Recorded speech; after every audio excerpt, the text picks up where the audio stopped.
दोस्तों नमस्कार, चैनल पे एक बार फिर से आपका स्वागत करते हैं। अभी हम आए हैं मदन मोहन मंदिर, जो कि वृंदावन में स्थित है और कहा जाता है कि वृंदावन का यह सबसे पुराना मंदिर है।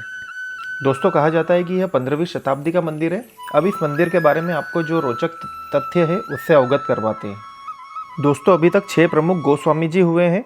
उनमें से एक थे सनातन गोस्वामी जी महाराज। ये अपना समय भजन और प्रभु भक्ति में बिताते थे। उस समय वृंदावन बिल्कुल जंगल हुआ करता था और यहाँ पर केवल साधु संत निवास करते थे। यहाँ पर कोई भी गृहस्थ नहीं रहता था। ये जो साधु संत यह बोल सकते हैं कि सनातन गोस्वामी जी भिक्षावृत्ति के लिए मथुरा जाते थे और वहाँ से जो भी मिलता उससे ले आते थे।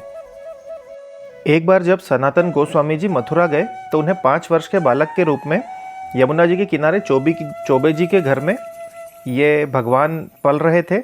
उन्होंने सनातन गोस्वामी जी को कहा कि आप हमें ले चलो और हमारी सेवा करो।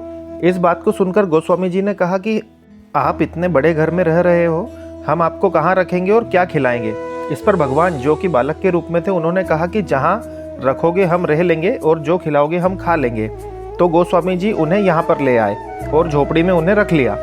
खाने के नाम पर जो भी अनाज उन्हें मिलता था वो बिना नमक के कंडे पर बाटी बनाकर उन्हें खिलाते थे। एक दिन वे उन्हें खाना खिलाने के लिए गए तो मदन मोहन जी ने सनातन गोस्वामी जी का हाथ पकड़कर कहा कि इतने दिन हो गए बिना नमक का खाना खिला रहे हो, कभी इसमें नमक भी मिला दिया करो। यह सुनकर गोस्वामी जी को गुस्सा आ गया। उन्होंने गुस्से में कहा कि जो मिल रहा है खा लिया करो, नहीं तो समर्थ हो तो करके खाओ। आज नमक मांग रहे हो, कल से कुछ और मांगोगे तो मैं कहाँ से लाऊंगा। यह सुनकर मदन मोहन जी चुप हो गए। इसी बीच एक और वहाँ पे वाकया हुआ कि पंजाब से एक व्यापारी दिल्ली, मथुरा, आगरा, यमुना जी में जहाज से आते जाते थे।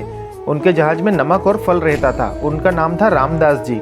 उनका जहाज यहाँ से जा रहा था तो मदन मोहन जी ने उसे अपनी लीला दिखाते हुए रेती में फंसा दिया और बहुत कोशिश करने पर भी जहाज हिला भी नहीं। यहाँ जंगल होने के कारण वो घबरा गए और जहाज पर ऊपर चढ़कर उन्होंने देखा तो उन्हें एक जगह धुआं उठता हुआ दिखा। उन्होंने सोचा कि जंगल में कोई महापुरुष रहने आए होंगे, उन्हीं के पास चलता हूँ तो उनकी कृपा से मेरा जहाज निकल जाएगा। वे सनातन गोस्वामी जी के पास आए। उन्होंने अपनी समस्या बताई तो गोस्वामी जी ने पूछा कि क्या है तुम्हारे जहाज में।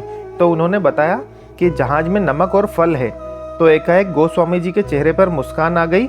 उन्हें याद आया कि करीब 8-10 दिन पहले मदन मोहन जी ने नमक मांगा था। ये उन्हीं का काम दिख रहा है। गोस्वामी जी ने कहा कि ये समस्या मेरे बस की तो है नहीं। मेरे पास एक 5 वर्ष का बालक है, उसका नाम मदन मोहन है। यमुना जी के पास खेल रहे होंगे, उन्हीं के पास चले जाओ, वो आपकी मदद कर देंगे। वो यमुना जी के किनारे गए तो उन्हें साक्षात कृष्ण भगवान मदन मोहन जी के रूप में मिले। उनसे उन्होंने प्रार्थना की कि मेरा जहाज रुक गया है, आप उसे निकलवा दीजिए। मदन मोहन जी ने कहा कि ये तो मेरे बूढ़े पिता के साथ मैं यहाँ पर झोपड़ी में रहता हूँ। आज तुम्हें आफत पड़ी तो तुम इधर आए, इसके पहले कभी इधर नहीं आए। चलो आपका जहाज निकलवा देंगे, पर इसके बदले में हमें क्या मिलेगा। व्यापारी ने कहा इसके बदले में आपको क्या चाहिए।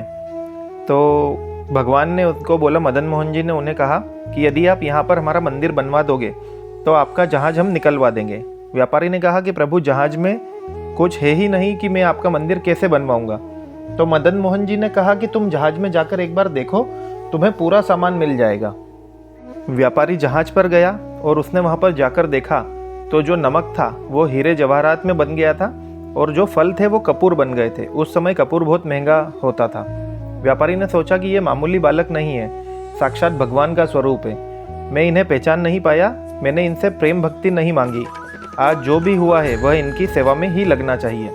वे मदन मोहन जी के पास आए और उनके चरणों में गिर पड़े और कहा कि मैंने आपसे प्रेम भक्ति नहीं मांगी, आज जो भी हुआ है वह आपकी ही सेवा में लगेगा। तो मदन मोहन जी ने उन्हें लेकर सनातन गोस्वामी जी के पास गए और सनातन गोस्वामी जी के कहने पर ही उस व्यापारी ने इस मंदिर का निर्माण करवाया। तो दोस्तों ये उस समय यह मंदिर बना और कहा जाता है कि वृंदावन का सबसे पहला मंदिर यही है। इसके पहले यहाँ पर जंगल हुआ करता था और आप देख सकते हैं, आपको दर्शन करवाने वाले हैं। दोस्तों एक और मान्यता इस मंदिर के बारे में यह है कि श्री कृष्ण जी के जो पोते थे उन्होंने इस मंदिर का निर्माण करवाया था। तो ये था यहाँ का इतिहास। मुगलों के समय ये मंदिर तोड़े भी गए थे, उसके बाद राजस्थानी शैली में इसका वापस से निर्माण किया था। जो राजा महाराजा थे वो वापस से इनका निर्माण करवाते थे। तो दोस्तों ये था यहाँ का इतिहास। और पहली बार यदि चैनल पे आए हैं तो चैनल को आप सब्सक्राइब कर लें। कमेंट जरूर करिएगा, कमेंट का मुझे इंतज़ार रहेगा। तो मिलते हैं किसी ऐसे ही अच्छे से वीडियो में। जब तक के लिए जय श्री कृष्णा, राधे राधे।